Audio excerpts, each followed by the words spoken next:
I'm excited to introduce our speaker. For all of you who've tuned in for the series on achieving ideal occlusion, you know Dr. Resnik, his passion and his contributions to implant dentistry. But for those of you who are new, thank you for joining us. This is the fourth webinar in this series, Achieving Ideal Occlusion, but it's Dr. Resnik's 20th appearance on this study club. Dr. Resnik is the director of the Implant Institute, which is a premier implant training program in the country. He's a leading clinician, educator, researcher, and he is also an author of multiple textbooks, as well as a contributor to numerous articles, including articles in the Glidewell Chairside magazine. Today's webinar is a topic that generates a lot of questions, so I want to give him as much time as possible to present. So I'm going to turn this over to you, Dr. Resnik, and we are delighted to have you back on carrying on achieving ideal occlusion. So take it away. Thank you very much, Nicole. It's great to be back. And welcome to our fourth topic. Today, we're going to talk about occlusion for removable prostheses. If you've tuned into the first three, you know we have talked about a topic called implant-protected occlusion. And this has been specific for fixed prostheses, whether it's a single, multiple implant prosthesis or a full arch prosthesis. We're going to change things up a little bit and talk about removable prosthetics. And basically overdenture, because it's a removable prosthetics, in the academic world, it has been basically labeled into the edentulous prosthetic platform. So what we're going to talk about today is various topics concerning occlusion with overdentures. First of all, there is a lot of misunderstanding with overdentures and the type of overdenture versus what type of occlusion. So we're going to talk about that first. Secondly, we're going to go over all the different occlusal schemes for overdentures, and then I'll kind of give you a protocol after that on which ones you should integrate into your practice.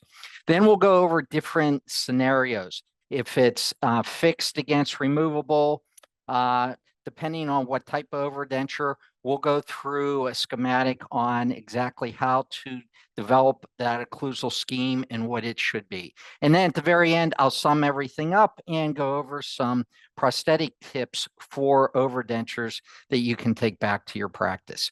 So with that being said, let's start right from the beginning. What is an overdenture? Prosthodontic glossary, it states it's a removable dental prosthesis that covers or rests on dental implants. So basically, an overdenture can be over teeth or it can be over implants. Today, we're going to mainly be talking about over implants. If we look at the genesis of implant dentistry, Dr. Brandmark in the 70s and 80s, he developed basically the mandibular implants that were fixed. And that was kind of the mainstay at the very beginning of implantology.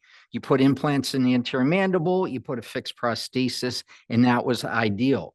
However, as we started getting more in depth into implantology, we figured out, well, first of all, that was an expensive treatment. The only other alternative was dentures. We needed something in the middle. So what was in the middle was overdentures, and overdentures became rather popular in the late 80s and early 90s because it was an alternative or a solution to complete dentures for people who couldn't wear dentures. However, they wanted implants, but they couldn't maybe afford the fixed prosthesis, whatever. So that was an alternative or a solution to complete dentures. If we look at the studies comparing the dentures, conventional dentures versus overdenture, almost everyone show that the overdenture is superior to a conventional denture. Here's patient satisfaction on eating and mastication. There's other studies on chewing efficiency.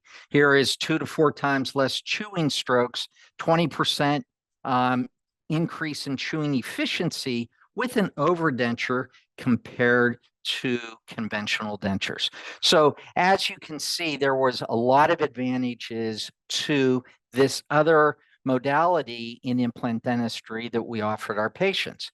So now let's talk about some of the misconceptions out there and educate you on basically what the literature states and some of the false narratives that are out there. First of all, overdentures have a very high success rate.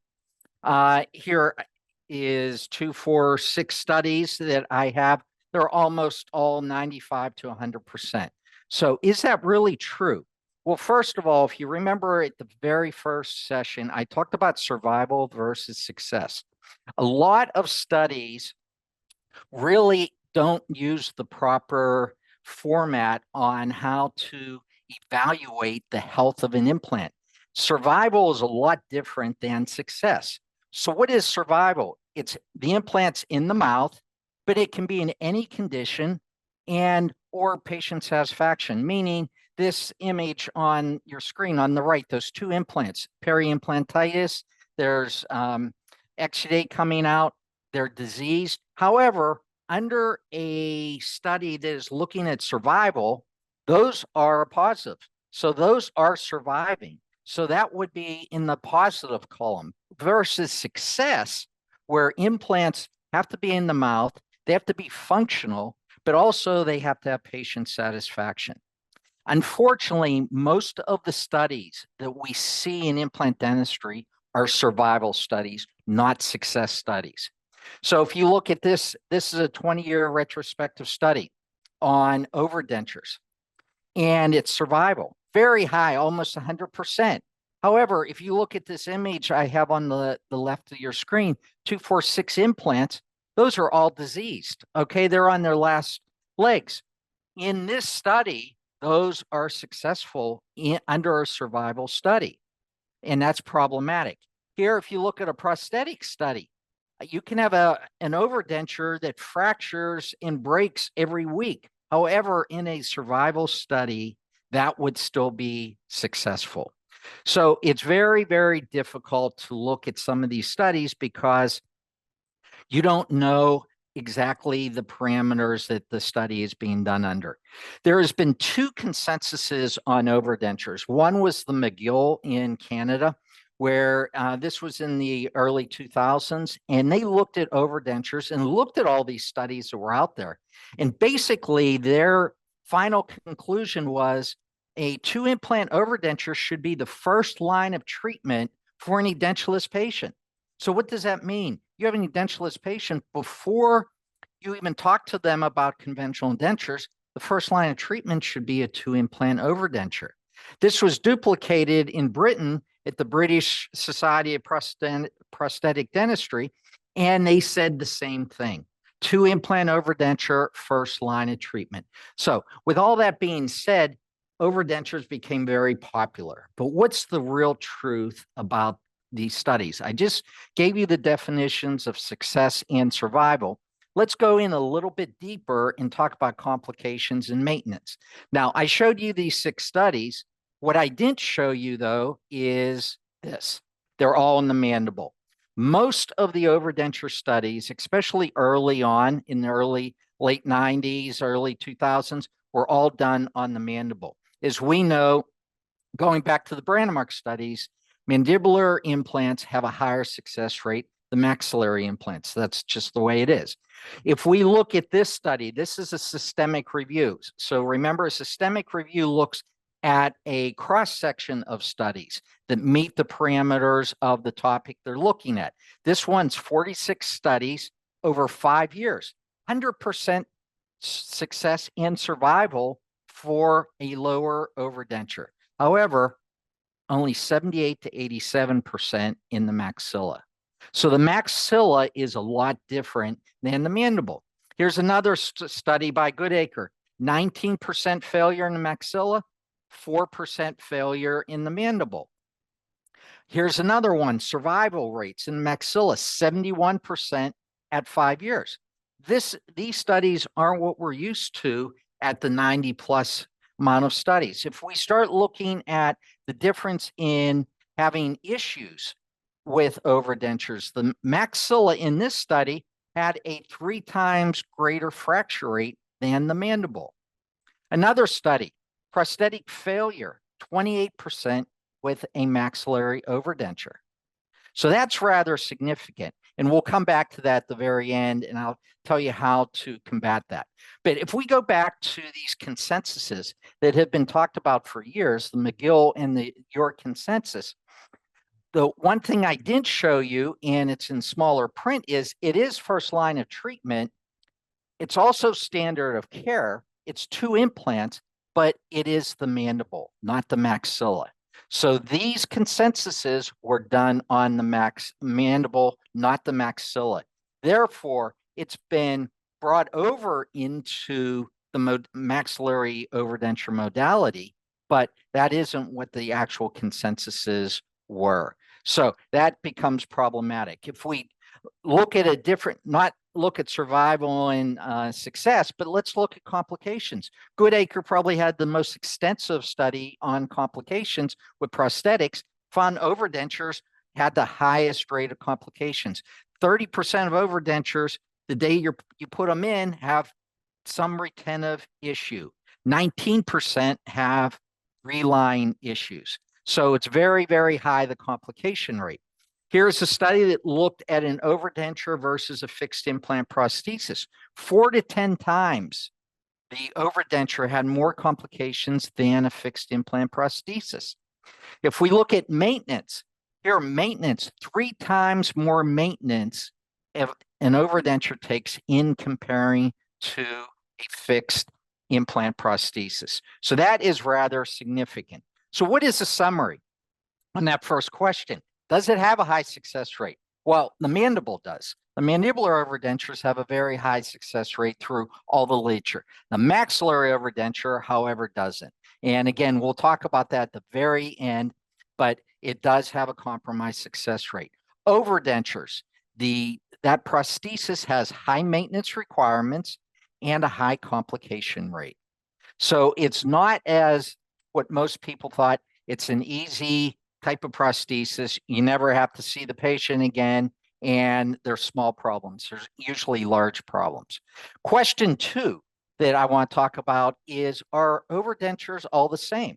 Well, if you look in the literature, in academics, they tend to group them all together. And overdenture is just a generic term for removable implant prosthesis. But what is the truth? Well, first of all, you have to look at the biomechanics and the dynamics. Here's a 1 implant overdenture, which some people actually do, and they are successful. However, those are a lot different than what I have on the right, where you have a bar overdenture, where the implant is basically implant supported and there's no soft tissue support. So you have to differentiate between these 2 types of overdentures, which a lot of people don't do, unfortunately. And this all goes back to prosthodontic principles. I hate to bring back dental school prosthetic terms, but if you remember in dental school, there's something called stress-bearing area. This is a principle that's based on anatomic, physiologic, and biomechanical considerations. So what do I mean by that? Well, there's areas in the maxilla and in the mandible that are responsible for force, retention, stability, preventing tissue problems, increasing the prosthesis longevity, and increases patient comfort. So what are these stress-bearing areas? Well, it's an area that can withstand the force. It's usually, there's cortical bone in this area, and this area is selected to be mainly at right angles to our occlusal forces, so our vertical forces. So when we look in the maxilla, where is our primary stress-bearing area? Where is that meets that criteria? It's in the horizontal palate. So right in the palate, that's the primary stress-bearing area. The residual ridge does give us also support, but the horizontal palate is the main primary support of the maxilla. Remember that fact, because when we go to the end about that maxillary overdenture, I'm going to tell you why those maxillary overdentures have such a poor success rate. So if we look on the maxilla, we differentiate, and this goes back to Dr. Carl Misch in the late 80s. He differentiated overdentures. Now, unfortunately, not a lot of people have really taken that concept and put it into these literature studies, which ideally should be done, meaning there should be studies in the maxilla with a palate versus no palate. But anyway, so the way that we teach this is there are two types of overdentures. An RP4, removable prosthesis 4, is 100% implant supported, meaning it can be a horseshoe, no palate, because the implants support it. Whereas an RP5, it's implant supported with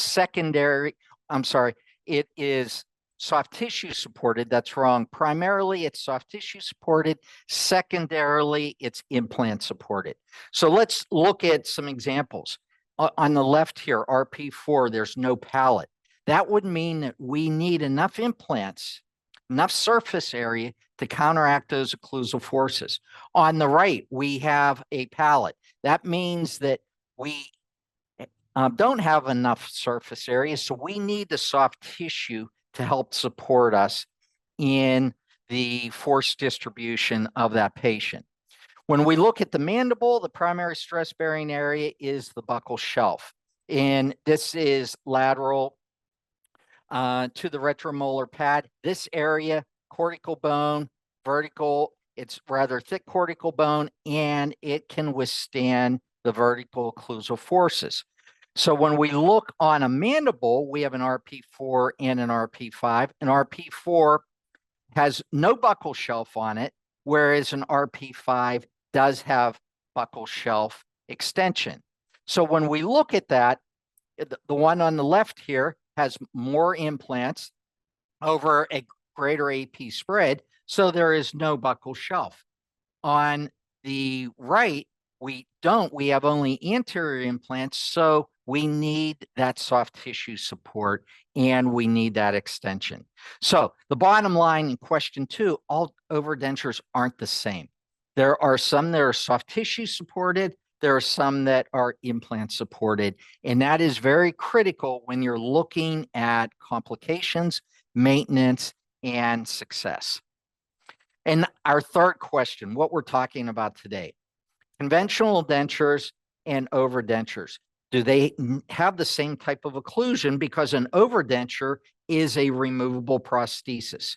So let's look into that. If we look at conventional removable prosthetics, there are basically 4 types of occlusion that we can build for that patient. First is bilateral balanced. What is bilateral balanced? In centric and in eccentric positions, you have simultaneous anterior and posterior contact, meaning that in centric, you have even contacts. In protrusive, you have posterior contacts. When you go to the working side, you have contacts. And on the non-working side, there are contacts. That's bilateral balance. The reason for that is it stabilizes that removable prosthesis. That's what we've always been taught. That's what we do in private practice. And that is the way the literature has been. There's also, though, some people will say, well, you can do unilateral balance. What is unilateral? Well, a lot of people will know it as group function. Basically, you have contacts on the working side, no contacts on the non-working side. So you can see in this diagram, patients going to the right, there's contacts on the working side, and it occludes on the left, so the balancing side has no contacts.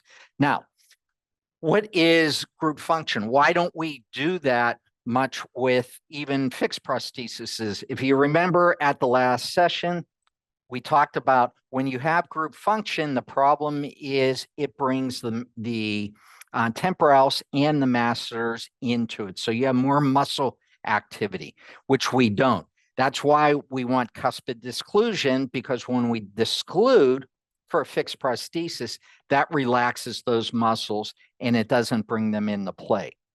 The third type, and you might say, why would we ever do canine guidance with a removable prosthesis? Well, some people have advocated it. So it is in the literature, it is something we have to talk about. You come in protrusive, it discludes the posterior teeth. On the working and the non-working side, there's no posterior contact, like I said, to decrease muscle activity. So you can see here protrusive. On both sides, there's no contact. On the working side, When you go into left lateral, right lateral, you're going to disclude on both sides, no posterior contact. And if you look in the literature, there's multiple articles comparing canine guidance with balance. There's really no, even some people advocate it. There's really no benefit of it. And most people say it does make the prosthesis or the conventional complete denture more insecure. And the last is called nutricentric, and that is what we call 0 degrees. You might remember this from dental school. This is nutricentric, where you use non-anatomic teeth. Basically, they're flat plane teeth. You're looking for a neutral zone where the tongue and the cheeks are balanced, so the forces within that area are equal, and it stabilizes it. Now, when do we do this? Well, it's almost always a significant atrophy case, such as a division D, as I have an image on the lower there. That is where we normally do a nutricentric occlusion. The other caveat to this is we don't have a curve of Spee or a curve of Wilson. We basically have a flat occlusal plane. And that's basically allow that upper and lower to go wherever it is, and it's flat like a pancake, and the muscles and the tongue hold the prosthesis in. So we went through the 4 types. What does the literature say should our overdentures be? Well, if we look at the literature, almost all the literature says bilateral balanced occlusion. And why is that? Because most studies or opinions are correlating our overdenture as a removable prosthesis.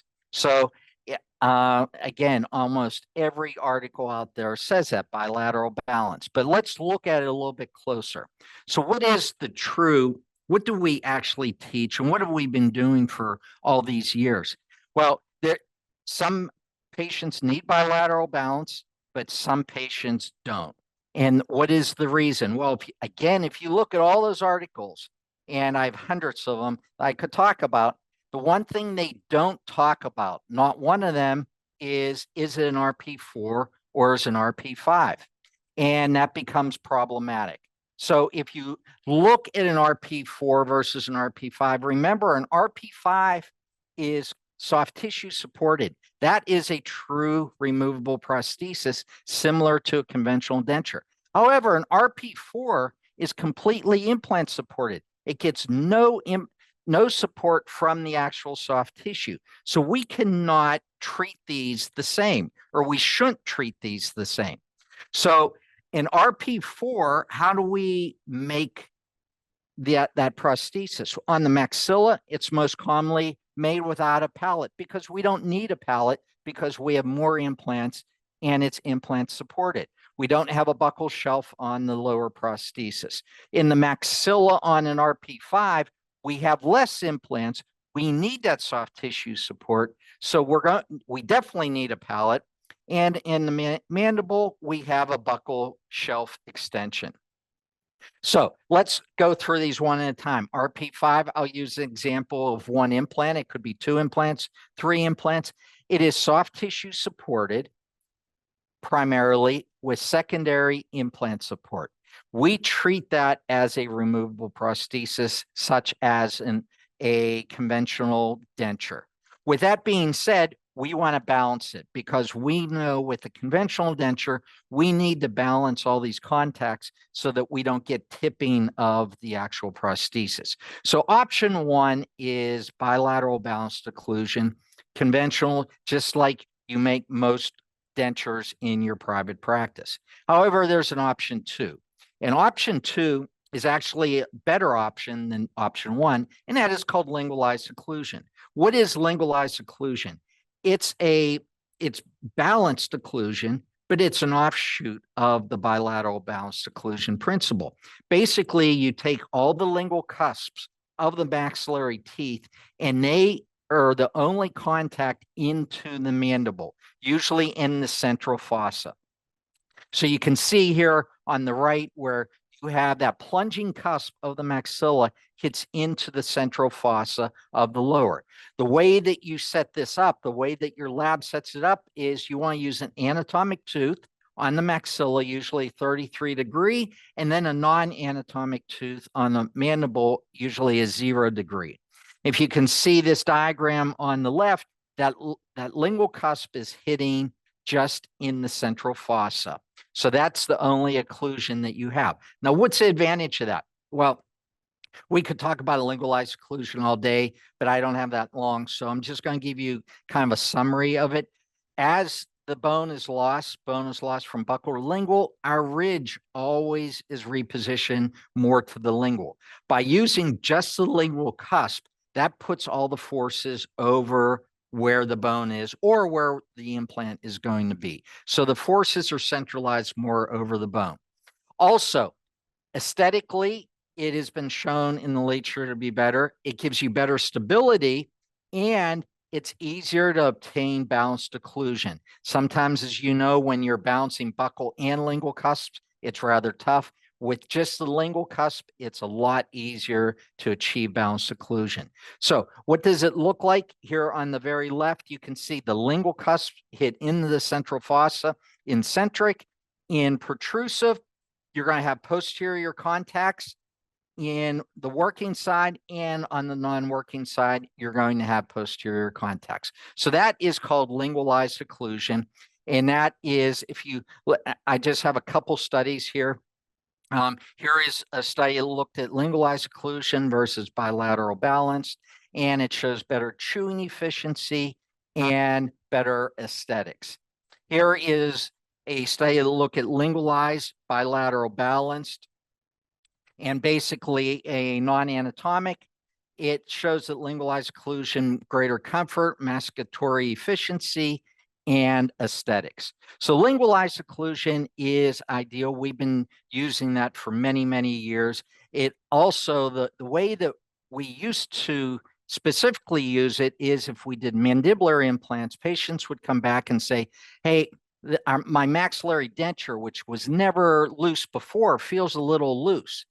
And that is because of basically the occlusal scheme. You change it to lingualized occlusion, and that doesn't happen anymore. So that was how it first started. Now it's been brought over into basically the RP5 treatment modality. So that is RP5. RP4 is a whole different animal. This is basically a fixed prosthesis that just happens to be removable, meaning this image right here. You can see we have Hader clips, all these O-rings. This is a prosthesis that is not going to move. If we look at the prosthesis movement on this, it's going to be 0. It doesn't move. Therefore, it's actually a fixed prosthesis. We have increased biting forces. We have more security. It just happens the patient can take it out of their mouth.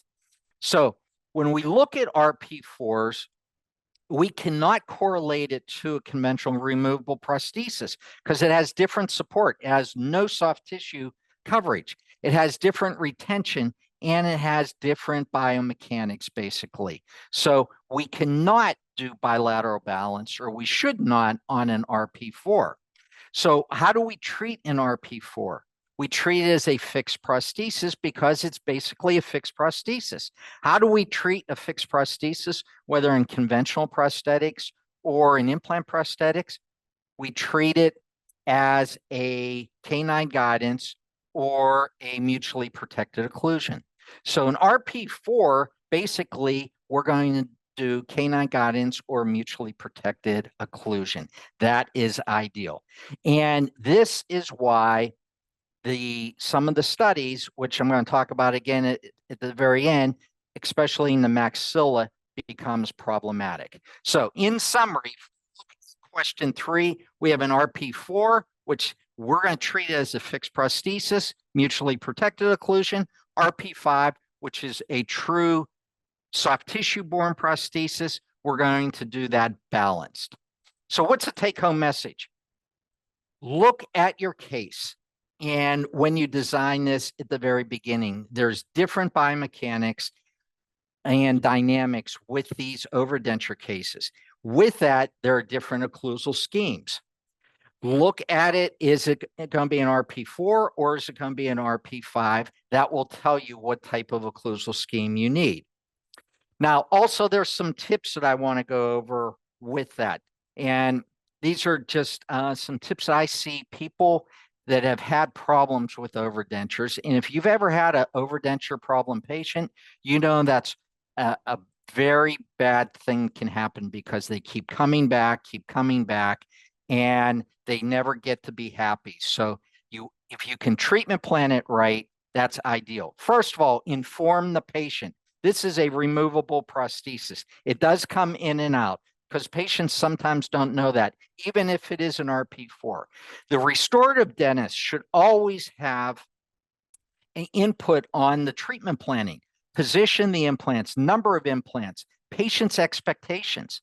And this should be related to not only the patient, your staff, but most importantly, your lab technician, so that they know what type of occlusal scheme you need, what type of design that you want. The way that the analogy I like to use, and I use this on the mandible, is I look at a chair. And if the patient wants 2 implants, again, on the mandible, it's like a 2-legged chair. They actually sell a 2-legged chair on Amazon. That's it. What is significant about it? The patient will understand. If I have a 2-legged chair, I know that if I move, that's going to rock. So a two implant overdenture is going to rock. That's just the way it is because it's soft tissue supported. A 3-legged chair is 3 implants. Yeah, it will be stable, but if you bite wrong or you just hit it wrong, it is going to move. A 4-legged chair is like 4 or 5 implants, and that is going to be the most stable. So why is that significant? Because the patients will remember that. If they say, I want the 2-implant overdenture, and they come back and they say, Doc, I don't like this, it's moving all around, then you say, hey, remember, you wanted the 2-legged chair. Now all we have to do is put a couple more implants in and we'll give you a 4-legged chair. So that's a little analogy that I like to use. The second prosthetic tip is the study that I showed you that probably everyone's saying 78 to 87%, that's not good. Actually, some of the studies are even less than that. Why is that? Well, there's only one good study that has looked at this topic, and this is a photoelastic analysis. And basically what they found is when you remove that palate, you put more stress on the implants because our palate is taking, that's primary stress bearing area. When you remove that, it becomes problematic. And now the force is not going on the bone or the soft tissue, it is going on the implants. And that's a lateral force, which is a shear force, which bone is weakest in. Now on the right, you can see it's only 2 implants, which is non-ideal, but at least they have the palate to take the brunt of the force. On the left, there's 3 implants, not the ideal position, but that is bad when that palate is removed. The third tip is always tell the patients, use my treatment planning form that I've talked about numerous times in all my lectures here. Use this form, and when the patient comes back in 4 to 6 months and you change out the attachments and you charge them, they're not going to get mad at you. Always explain there is a cost to these attachments. I've been involved in multiple lawsuits where the doctor gets sued because they never told the patient, and now the patient comes back and said, oh, I thought this was for life. So be very, very careful that where do I see most of the wearing? It has to do with AP spread. So implant position is very important. I would read one of our textbooks that will give you an idea of where the ideal location is for implants with overdentures, but there are strategic positions that prevent this AP spread issue. Here's an example on the left. This patient actually came in to see me. The attachments kept wearing out every 2 weeks, and there are 4 implants in a straight line. There's no good AP spread here. The patient could have the same thing with just 2 implants. So you want to spread them out. And again, that user restorative dentist should have input onto that. Okay, we only have a couple minutes left. So let me go through some clinical scenarios and talk about the occlusion. If you have a denture versus an RP5, Again, RP5 is the soft tissue borne prosthesis. It's removable against removable. You want bilateral balanced occlusion, preferably lingualized occlusion. If you have a denture, a conventional denture against a fixed prosthesis, what we call an FP3, anytime you're against a denture, again, you want a balanced occlusion, because if not, you're going to rock that, or you're going to have retention problems on that denture. If you have a denture versus a fixed prosthesis, again, you're going to want the balanced occlusion because it's fixed against the denture. Now, let's say you have an RP5 against an RP5. This is soft tissue borne overdentures. They're both removable. You want a balanced occlusion or lingualized occlusion. How about if you have an RP4 versus an RP5? So you have one implant supported overdenture, one soft tissue supported overdenture. Again, it's removable. One arch is removable, so you're going to go default to the balanced occlusion. And then let's say that you have an RP4 versus an RP4. Again, they're both removable, but we treat them as fixed prostheses because they're completely implant supported. And therefore, we do mutually protected occlusion or canine guidance. Okay, and the last one I believe is RP4 versus implants and teeth. Now, sometimes you have implants and teeth in one arch and an overdenture in the other arch. If it's an RP4, we treat it as a fixed prosthesis. So it's fixed against fixed. We do mutually protected occlusion. And then if it's RP5, it would be removable against fixed. Again, default to that balanced occlusion. So in summary, anytime any type of prosthesis is against a conventional removable or an implant removable that is soft tissue borne, such as an RP5, you're going to want balanced. Any other time, it's going to be fixed, and you're going to want mutually protected occlusion or canine guidance. Okay, 3 minutes to, so Nicole's going to be happy there. I didn't go over. I do want to say one thing before we take the questions. Our next seminar is going to be November 1st, and this is going to be an interesting one. We're going to talk about vertical dimension. Too many people just open up someone's bite. They don't know how much they should be opening. And I'm going to kind of give you a cookbook way on when you should. If you do open it up, how to open it up. And we're going to talk about if you open it too much, what are complications, or not opening enough complications. So that will be our 5th and last of this occlusion seminar. So again, thank you. And Nicole, 2 minutes to spare. Thank you so much. I just put in the where they can register for your next one. It won't be up just yet, but check back in a couple of weeks and we'll make sure we get that link up there for all of you. So thank you so much. So actually piggybacking towards the end of this presentation, you talked about what occlusion should be for a lower RP5 and a maxillary RP4, but if it's flipped, is it the same for the occlusion?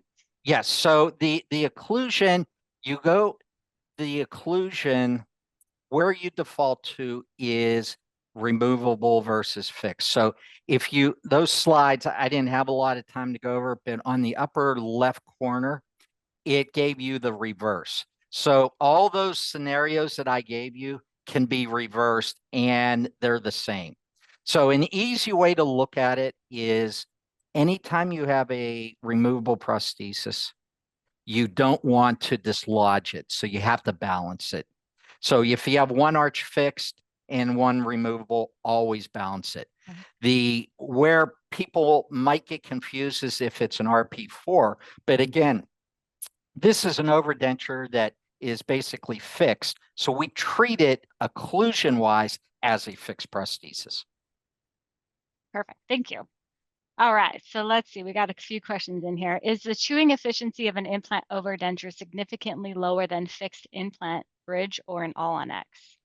Yes, so if you look at all the studies, here's the hierarchy. Fixed implant prosthesis, the best. Conventional prosthesis, the worst. Overdentures right in the middle. The reason for that is biting force. If you look at studies and masticatory efficiency, it has to do with biting force. When you have a fixed prosthesis, your biting force is significantly higher. And a lot of times it's higher than natural dentition. However, when you go down to a removable prosthesis, I'm talking about an RP5, it's considerably lower. However, remember an RP5 is soft tissue primarily supported, but it also has secondary support from an implant. So it is better than a denture that moves side to side, but it's not as good as the fixed.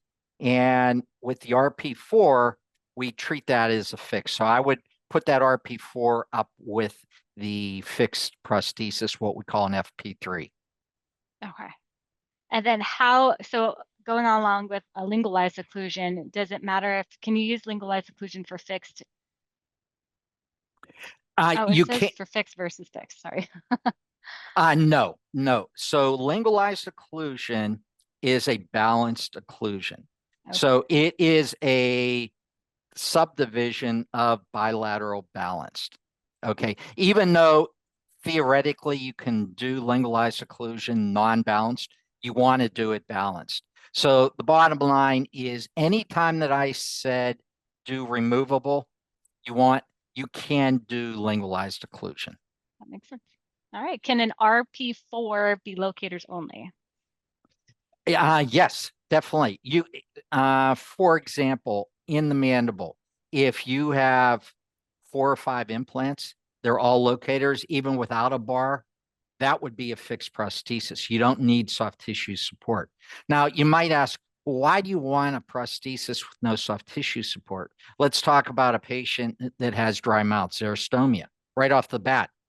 That's a patient you don't want any soft tissue support. Or let's say that the patient comes in and they have a history of sore spots because their tissue is very thin, lack of keratinized tissue. That's a patient that have an RP4. So there are indications, and that's why I said the unfortunate thing why there's so many misconceptions, people don't differentiate. They don't even, a lot of people don't realize they're making one or the other. And the lab, a lot of times, lab technicians don't know either. So they're just making you whatever depending on where the implants are. Okay. So what I'm saying is inform the patient from the beginning, determine that, and yeah. Yeah, that's great. Thank you.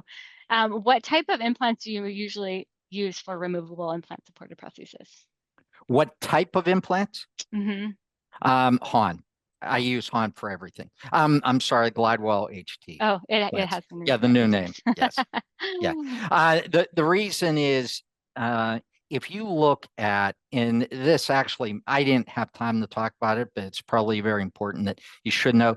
Overdentures used to be the least expensive treatment. You have to be very careful when you start milling bars and with multiple implants with abutments, it gets very expensive. In fact, sometimes if you look at like a full art zirconia from Glidewell, their their fee for a fixed prosthesis is a lot lower than what a lot of other labs charge for a overdenture. So you have to be careful because I get a lot of doctors that call me and says, you know what, I just did this overdenture case. By the time I got my lab bill and this and that, now I paid the patient to have it done. So be very, very careful. Bar versus independent attachments, that's a whole nother topic, but Yeah. I'll give you a quick little recipe on it. If it's an RP4 in the maxilla, we almost always use a bar. Anywhere else, we're doing independent attachments. Perfect. Okay, can you give a little bit more of an explanation on the curved fee? Somebody was just asking, well, because with orthodontics, it's more common to flatten the curve of speed, but in some of your presentation, it was neurocentric occlusion that you were referring Yeah, to. so nutracentric, the reason I put that in there is that is just one of the options for a denture. So if you have a patient that is a extremely atrophic ridge, that can't wear a denture, what you want to do is you want to take all the muscles out. You want to take all the cusps out of the equation. By doing that, you make a nutricentric prosthesis. Normally, with a denture, we have a curve of Spee or a curve of Wilson, compensating curves. With nutricentric, what our goal is we want it flat and the patient can move anywhere they want, and there's not going to be any dislodgement because they don't have retention because they don't have a ridge. So the bottom line, in a conventional removable denture, we have the compensating curves. With a nutricentric, that should exclusively be used only for someone who is a Division D mandible or maxilla and can't wear any other type of denture. So it's called nutricentric because everything neutralizes it. The muscles all balance out, and it's an easier way to, for the patient, it gives them an added ability to hold in a denture instead of with cusps dislodging it. That makes sense. Okay, Okay. so in regards to Q3, if is there a problem, or I'm sorry, if there is no problem with the attachments on the overdenture, do you still recommend changing them every 4 to 6 months? No, but here's what I would recommend. I tell every patient that it can be even less than 4 months because some patients do have increased biting forces. There are anomalies out there. What you don't want to ever do is back yourself in the corner where you're replacing these at no cost. They get expensive. Locators, clips, and they're not easy, as most people know, to change out every time. You might get that one patient, hey doc, you just changed the clips, doesn't feel right. And you have a full arch you're prepping in the next room and you're spending 2 hours with one. So if the patient is not having retention problems, then no, don't replace them. But if they do, at least they're prepared, and they're prepared for you not to pay them to have it done, if that Right. makes sense. It does. And then one more on overdentures. Do you open the rugae area for your overdentures? No, so the rugae area is a secondary stress-bearing area of the maxilla. So if it is an RP5, we do hold on to that area unless there's severe undercuts in the soft tissue. But for an RP4, we do relieve it. A lot of times we're relieving the palate all the way up to that area anyway. So for an RP5, you actually need some support in that area. RP4, no. And then is there a minimum distance that you need from the ridge to the occlusal table for an upper implant supported denture with a bar? Is there a clearance that's required? Yeah, yes. So I believe my son gave a lecture. It's one of the last Oh, he webinars. did. It's called Restorative Space. I would watch that because he goes through all the different possibilities. But I'll give you just a generic number. 15 to 20 millimeters is what you need. The reason is you need sufficient acrylic thickness. The reason dentures break or overdentures break is because of lack of thickness of the prosthesis. So the thicker the acrylic can be, usually acrylic needs at least 2 millimeters of thickness to maintain its strength. Anytime less than that, it's going to break. So 15 to 20, depending on the type of attachment. Now, one caveat to that is for if you are compromised, don't use a locator, don't use a clip, use a Bredent attachment. Bredent is an O-ring on the facial or on the lingual, and you don't need, you can actually probably go down to about 12 or 14 millimeters with a Bredent. But for most other conventional ones, O-rings or locators, you need 15 to 20. Great. Thank you so much. Okay, you did offer a treatment plan option. Is that on your website? Can they find those forms there? Yes. Yeah, the treatment plan, you can go on to the website, actually go on anytime after. I'm updating my forms right now. They'll be on, I believe, Sunday. So if you do want, you can just download them for free. But yeah, definitely do that. Also, I have on the website the advantages and disadvantages for each prosthesis, so you can just add them in there, which you need to tell the patients that. Excellent. Thank you so much, Dr. Resnik. I always learn so much from you. I Okay. appreciate you coming on here. For Okay. everyone, thank you for joining us. Be sure to join us next week, and we will have, as always, our business advisory panel, and our guest speaker will be Dr. Rohan Jagtap, and his topic is artificial intelligence in dentistry, a new era. So let's meet back here next week, same time. We'll see you then. Thank you so Great. much. Thank you, everyone. Thank you, Thank Nicole. you. Thank you. This was Uh, great. uh, Appreciate your time. uh.